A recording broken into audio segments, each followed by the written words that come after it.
A teď se vrátíme k sezóně. Nikomu chtěl bych vám za tohle poděkovat.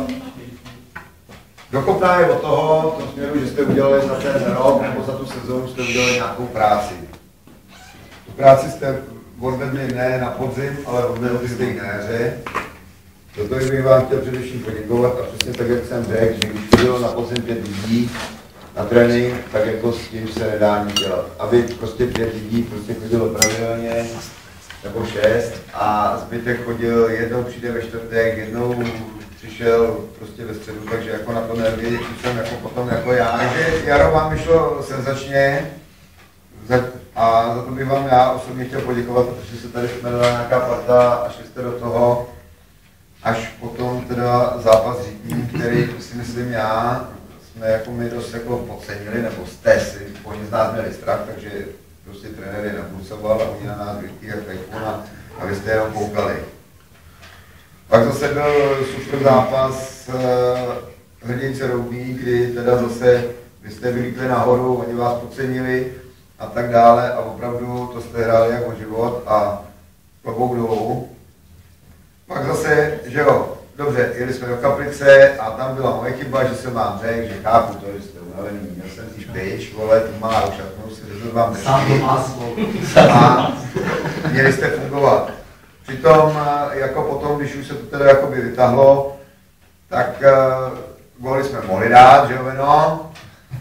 Metla, ten hrál americký fotbal, vole. Kaplice. Jo.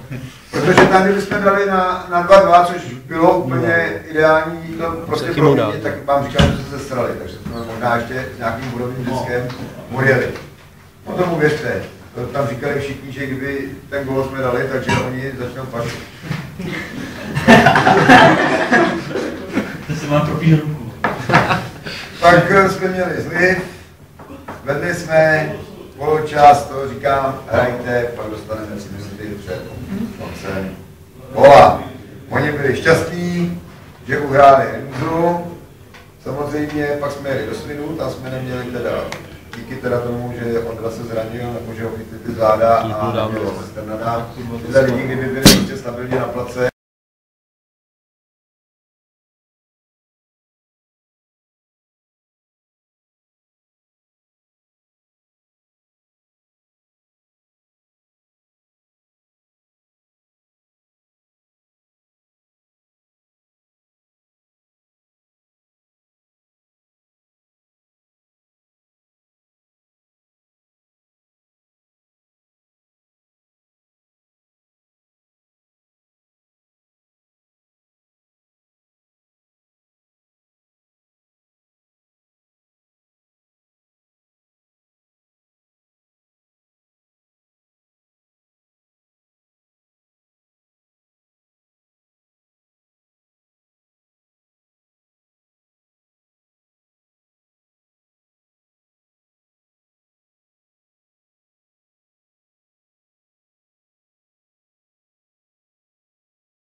nám dal 6 gólů, Ruchyč 5, Novakov 5, Káša 4, Arby, specialista na jedě. Ale v každém zápase dal góla. Ale důležitý, vole. A mistr Špirok 2 teda a Hučas teda po dnešku, když teda chce jít na Borek, tak ty 2 kila tady dáš, si ten gól dál a zavolej si třeba na nádraží a tě přivezou. Je to jedno, já tě klidně půjčím tátu stavu. Takže za jaro bych vám chtěl opravdu poděkovat, protože, a myslím si, že oproti tomu, co tady bylo, jako dorostu, tak ano, pokladní tady přesně. No nebudeš mít na večer, na nebo Já si sem jedno dám, tak bych vám opravdu chtěl poděkovat.